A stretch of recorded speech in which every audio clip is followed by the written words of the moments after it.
Let me tell you about a story I was told. So I have regular monthly round robin discussions on race that I host on Zoom. Yeah. I'm having one in just 5 days. Anyone's welcome to sign up. You can go to www.meetup.com/racism discussion group if you'd like to sign up. It's free. Um, Yeah. and I had a racialized Asian guy come to the call, and he described working in a high level tech position. And he described that when they would go to certain sites, his job was not Shit. to like kind of rewire stuff or something or whatever, but they would make him carry boxes of wires because they felt that if people perceived an Asian guy doing that job that wasn't his job, but they wanted people to perceive him that way, that would it would benefit their negotiations. So that was an experience that he had where he had to kind of just pretend that he was doing some a different job than he was to create an image that the company wanted. That's just one example, but like, these things do happen. I don't know what else to say. Like, I mean, people literally report that they happen. So like, it's hard for me to like. I don't really know. I don't know what to say because it's like if you don't want to believe people's literally saying that they experience things, then like I'm not really sure what evidence would like make you want to actually like it's kind of like you're deleting these people from existence when you're doing your thinking of these issues. So I'm then like, who are we talking about here? Because like the people in reality who I'm talking to definitely are having these experiences where they're racialized in different ways, and that has like forces their hand to like act in a certain way or do a certain thing, and that's definitely not related to meritocracy or their merit at all.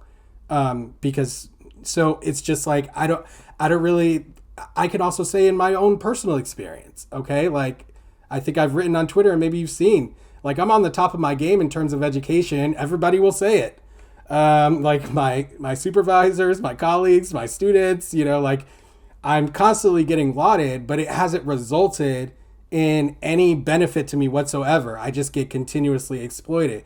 And that is something that I've seen over and over. Of course, there's issues with the industry itself, but like in a meritocracy, that wouldn't be occurring.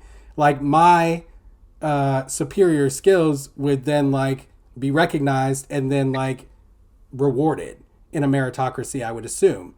But that is not a thing that occurs. And I talk to a lot of other people in a lot of other industries as well who experience the same thing. They're like, people get promoted when they don't know what they're doing, when they know people. There's a lot of nepotism, and people are getting jobs above other people without their merit. We know that, even though everybody was up in arms about affirmative action, we know that in Ivy League admissions that a lot of unqualified racialized white people get in because of legacy admissions because somebody else went there.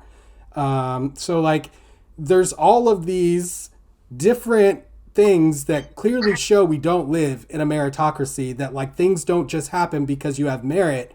There's a lot of other things that go into the decision making in terms of who gets power, who gets prestige, who finds success.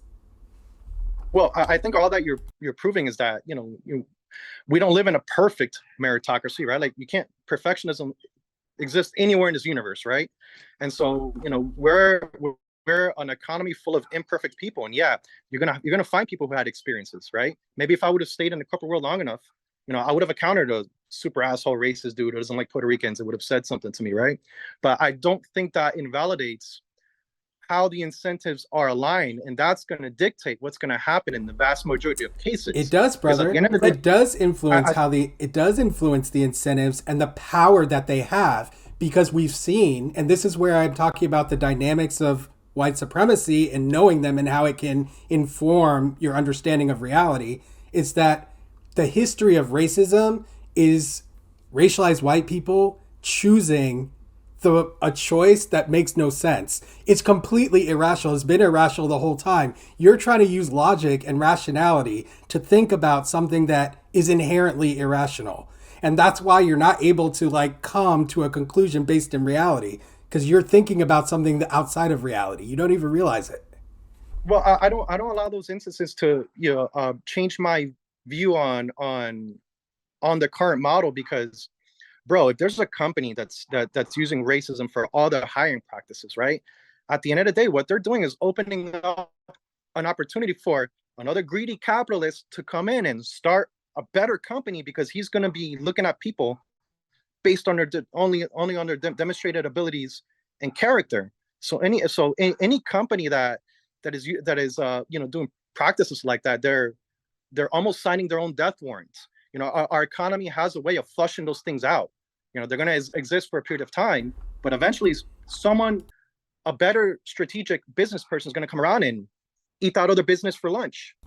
You know what I mean? Do you have any evidence of that, Does brother? Do you have any evidence that what you just stated there is true, except for what you imagine should be true?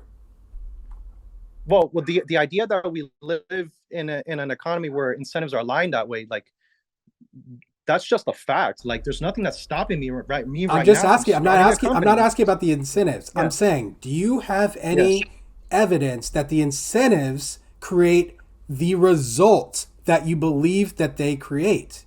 Not just that they exist, but that they actually create the result that you've imagined in reality.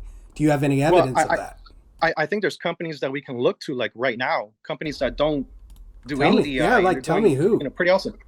I mean, the woke people's favorite enemy. Look at Elon Musk. Like he was the first one who to make what was it?